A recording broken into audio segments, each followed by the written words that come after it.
Hello, my friends, and welcome back. I'm so thankful that you are here today. So the purpose of this video is to really get you up to speed on practicing editing, okay? You're going to read a little paragraph and then make corrections or edits just like you will do on the GED RLA test or the HiSET writing test. If you're new here, welcome. I'm so glad you're here. Click subscribe because I have so many free resources that will help you achieve your GED or your HiSET. Friends, let's go. So here I have a paragraph about Iceland, okay? And Iceland's been in the news a lot lately. There have been a lot of volcanoes happening in Iceland, and so that's kind of what spurred this. And so I want you to pause the video and read this paragraph and see how many errors you can find. Here's the clue. There are 10 errors in this paragraph, okay? So pause the video and check to see how many errors you can find.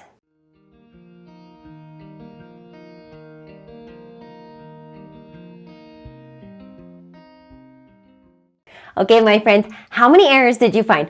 Comment below and I want to know how many errors you found in this paragraph. So we're looking for spelling errors and grammar errors.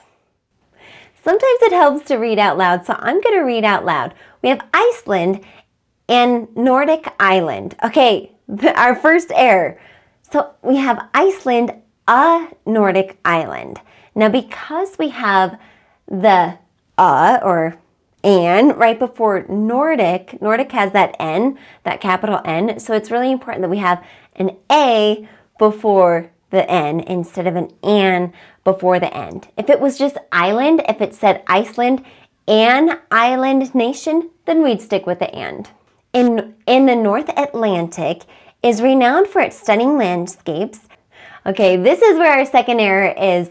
So Atlantic should be capital, okay? So North Atlantic and ocean should all be capitalized because that is the name of that ocean. So it's the Atlantic Ocean, but we're in the north, and so that's why it's all going to be capitalized. Continuing reading, North Atlantic Ocean is renowned for its stunning landscapes.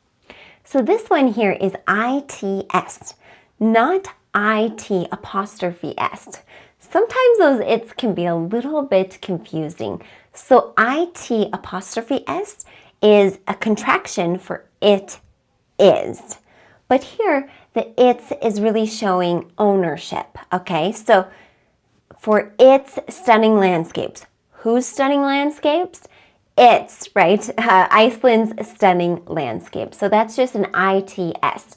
Now, I have to be completely honest with you. Sometimes I mix up my its. And so really just think through. Is it a contraction for it is, or is it showing ownership?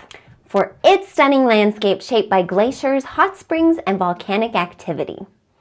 With a population of just over 360,000, it boasts a unique blend of vibrant urban life. So right here, we have a comma right after 360,000.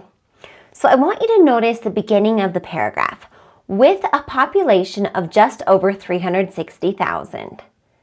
Okay, so that is going to be a dependent clause. And when we connect a dependent clause, which is missing something, it's missing either a subject, a verb, or a complete thought, when we combine that dependent clause with an independent clause, which is a complete sentence, subject, verb, complete thought, then we have to put a comma in between, okay? So with a population of just over 360,000, comma, it boasts a unique blend of vibrant urban life, okay? Now, a key to remember is after you put the comma, either directly after or maybe an adjective or so after should be the noun or the subject of the complete sentence, okay? So that's why we have that comma right there. So it boasts a unique blend of vibrant urban life in Reykjavik and vast untouched wilderness. And here we have our next one with vast untouched wilderness. So vast and untouched are both going to be adjectives that are describing wilderness. And it's important when you have more than one adjective that you have a comma in between those adjectives. And so that's why we've got this comma right here. Home to the iconic Blue Lagoon. All right, so lagoon has that double O, L-A-G-O-O-N. So that's going to be our next error. Geysers like Stroker and the dramatic Gullfoss waterfall. Iceland captivates visitors with its natural wonders. Okay, here's a fun fact. So see how it says Gullfoss waterfall? So in Icelandic, which is actually a really tricky language, the foss in Gullfoss means waterfall. The country's commitment to renewable energy. And that's where our next error comes in. So we have the countries. So the apostrophe S is again showing possession, okay? Unlike the ITS, when we have a word and then an apostrophe S, that either shows possession or else that shows the contraction where country is, right? So let me ask you, is it the country is commitment or the country's ownership, taking responsibility for the commitment? Yes, the second one, right? So the country's commitment. So that's why we have country apostrophe S. The country's commitment to renewable energy. And here's our next error with renewable, okay? So renewable, and the one you were working on before, it had R-E-K-N-E-W-A-B-L-E, but there's no K in renewable. The country's commitment to renewable energy, primarily geothermal and hydropower, reflects its dedication. So reflects. So let's find what is the subject of the sentence, because reflects is going to be our verb. So we have to actually go way back to the beginning of the sentence, and we have the country.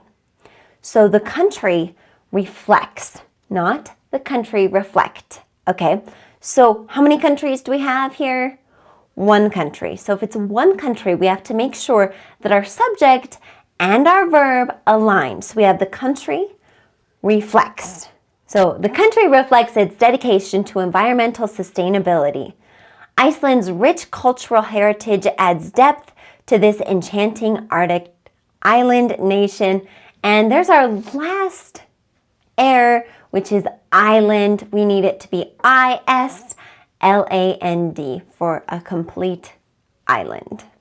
So my friends, I hope that as you went through this, you at least found a couple of errors.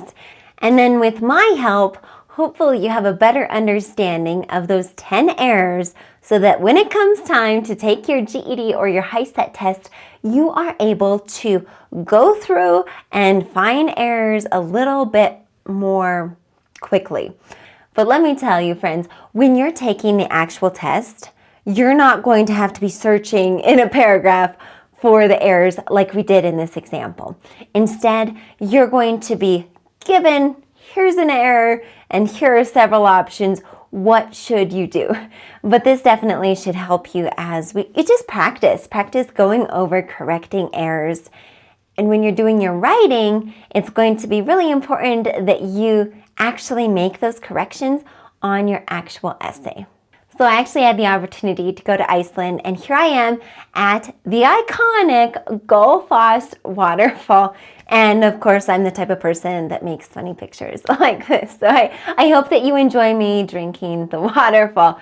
And actually, this waterfall is really spectacular because you could go behind the waterfall and get just completely drenched, but it was an amazing experience. My friends, pray for those in Iceland because they're going through a terrible time right now with all of the volcanic activity that's disrupting houses, and give them a few extra thoughts and prayers. They could definitely use it. My friends, believe in yourself just like I believe in you, and I hope that you have such a wonderful day, and I will catch you in our next video. Peace, guys.